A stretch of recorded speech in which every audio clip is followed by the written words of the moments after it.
ஏன்னா என் மனசுல கடந்த 6 மாதம் நடந்ததெல்லாம் எனக்கு ரொம்ப, அதெல்லாம் நான் சொல்லணும்னு இல்லை.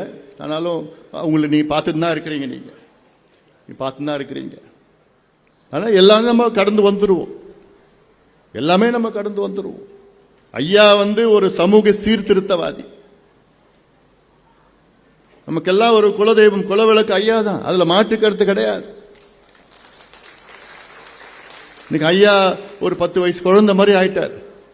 அதை பயன்படுத்திக்கிட்டு சுத்தி இருக்கிற தீய சக்திகள், துரோகிகள், கைகூலிகள், திமுக கைகூலிகள், இவங்க எல்லாம் சேர்ந்து ஐயா அப்படியே மனசை அப்படியே பாய்சன் பண்ணி கெடுத்து கெடுத்து கெடுத்து இந்த நிலைக்கு அப்படி கொண்டு வந்துட்டாங்க.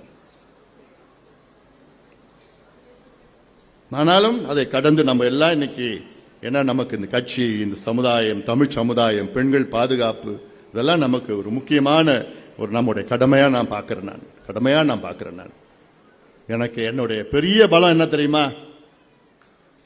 தமிழ்நாட்டில் உள்ள அத்தனை தலைவர்கள் இருக்கிறாங்க, எத்தனையோ தலைவர்கள் இருக்கிறாங்க. ஆனா எனக்கு கிடைக்கிற என் தம்பிகளும் என் தங்கைகளும் வேற எந்த தலைவருக்கும் தமிழ்நாட்டில் கிடையாது.